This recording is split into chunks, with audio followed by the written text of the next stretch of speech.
অফিডিয়ান পর্ব সংখ্যা ৫। লেখনীতে আমিনা। আজও রুমের ভেতর ঘুটঘুটে অন্ধকার। বাহিরের আলোটা কেউ অফ করে দিয়েছে।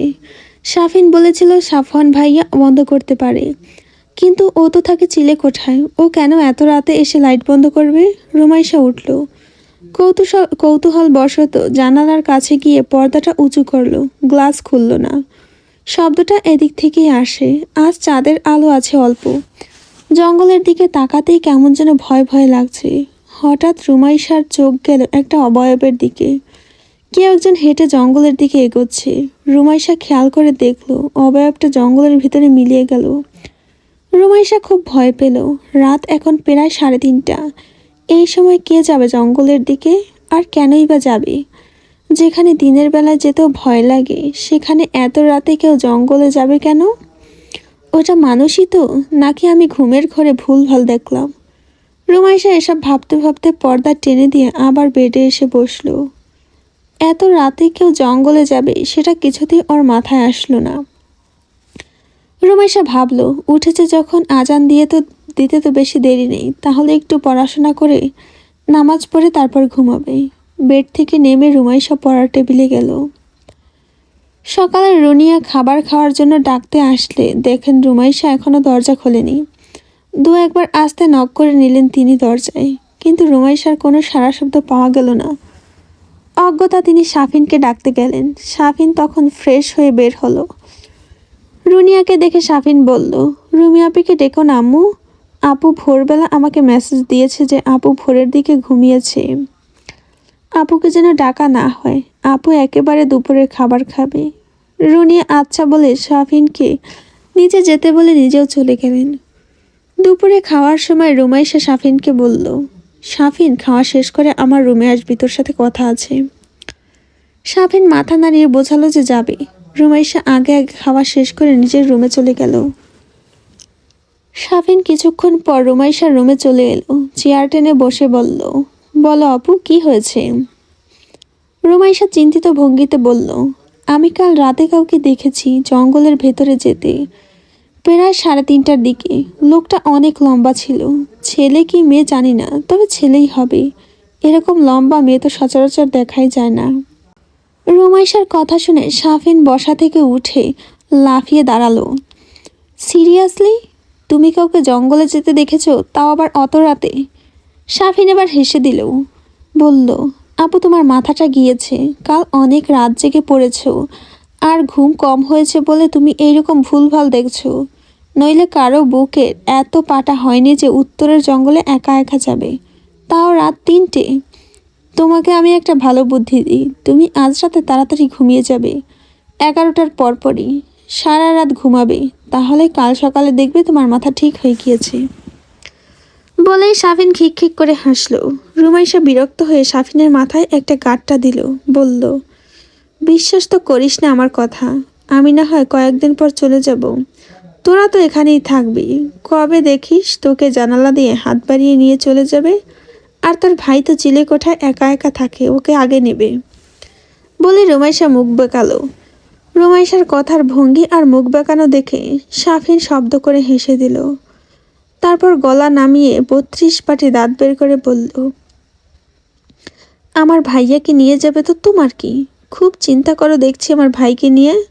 আম্মু বলেছে আমাকে, ভাইয়া তোমার জন্য কি কি করতো ছোটবেলায়, আর তুমি ভাইয়াকে ছাড়া কিছুই নাকি বুঝতে না। এখনো কি সেরকম কিছু আছে নাকি? হুম হুম। দুই ভুরু নাচালো শাফিন। লজ্জায় কান গরম হয়ে গেল রুমাইশার। হাতের কাছে বালিশটা ফেলে শাফিনকে মারলো আর চেঁচিয়ে চেঁচিয়ে বলল, অসভ্য, এক্ষুনি আমার রুম থেকে বেরিয়ে যা, আর আসবি না কখনো। শাফিন হাসতে হাসতে দৌড় দিয়ে নিজের রুমে চলে গেল। রুনিয়া রহমান শাফিন আর রুমাইশার চিল্লাচিল্লি হাসাহাসি শুনছিলেন এতক্ষণ রান্নাঘর থেকে। অজান্তে এক ফোঁটা পানি টুপ করে গড়িয়ে পড়ল রুনিয়ার চোখ থেকে। আজ সাফওয়ান স্বাভাবিক থাকলে সেও কত মজা করতো এদের সাথে, হাসি আড্ডা দিয়ে মাতিয়ে রাখতো বাড়িটাকে। কিন্তু এক নরপশুর জন্য আজ তার ছেলের জীবনে কোনো আনন্দ নেই। যা আছে শুধু এক বুক কষ্ট আর হতাশা। রুনিয়া ভেবে পায় না কি এমন পাপ করেছিল যে তার ছেলের জীবন এমনটা হলো। ছেলেটাকে চোখের দেখা তো দেখতেই পারে না, ছুঁয়ে দেখতে পারে না। একজন মায়ের নিজের সন্তানকে দেখতে না পারা, ছুঁতে না পারা কষ্টের চাইতে আর বেশি কিছু কী বা হতে পারে। শাড়ির আঁচল দিয়ে আবারও নিজের চোখ মুছে নিলেন রুনিয়া। আজ রুমাইশা সত্যি সত্যি সকাল সকাল ঘুমানোর প্রস্তুতি নিল। সাফিনের কথা মতো তাড়াতাড়ি ঘুমিয়ে পড়ল। ভোরবেলা তাড়াতাড়ি উঠে নামাজ শেষ করে তারপর পড়বে ভাবল। 2টার দিকে খুব বাজে একটা স্বপ্ন দেখে ঘুম ভেঙে গেল ওর। গা ঘেমে গিয়েছে, জোরে জোরে নিঃশ্বাস ওঠানামা করছে ওর। গলা শুকিয়ে কাঠ হয়ে গিয়েছে। পড়ার টেবিলে ওর পানির বোতল থাকে। উঠে গিয়ে পানির বোতলটা হাতে নিল রুমাইশা, কিন্তু বোতল তো খালি। রাতে পানি খেয়ে বোতলে পানি ভরতে ভুলে গিয়েছে ও। একবার ভাবলো থাক, সকালে খাবে, কিন্তু অস্বস্তি হচ্ছে প্রচণ্ড, না খেলেই নয়। বোতলটা নিয়ে ধীরে ধীরে সিঁড়ি দিয়ে নামলো রুমাইশা। হলরুমে আলো নেই। রুনিয়া রহমান ঘুমানোর সময় আলো বন্ধ করে দিয়ে যায়। অন্ধকার হলেও পুরোপুরি অন্ধকার না, আবছা আবছা আলোতে মোটামুটি স্পষ্ট দেখা যাচ্ছে সব কিছু। তাই রুমাইশা আর আলো জ্বালালো না। হলরুমের একপাশে ডাইনিং টেবিল, ডাইনিং টেবিলের পেছনে রান্নাঘর। রুমাইশা গিয়ে ডাইনিং টেবিলের ওপর রাখা জগ উঁচু করে বোতলে পানি নেওয়ার জন্য। তখনই রান্নাঘরের ভেতর থেকে কিসের একটা শব্দ হলো। রুমাইশা চকিতে তাকালো রান্নাঘরের দিকে। বোতলটা আস্তে করে নামিয়ে রাখলো টেবিলের ওপর। রান্নাঘরে কেউ একজন আছে। তার ভিন্ন মুভমেন্টের আওয়াজ পাওয়া যাচ্ছে, কিন্তু আলো বন্ধ কেন?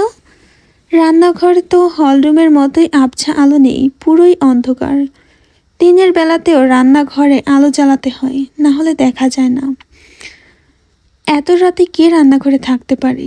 রুমাইশা এসে ডাইনিং টেবিলের বাম পাশের দেওয়াল ঠেসে দাঁড়ালো।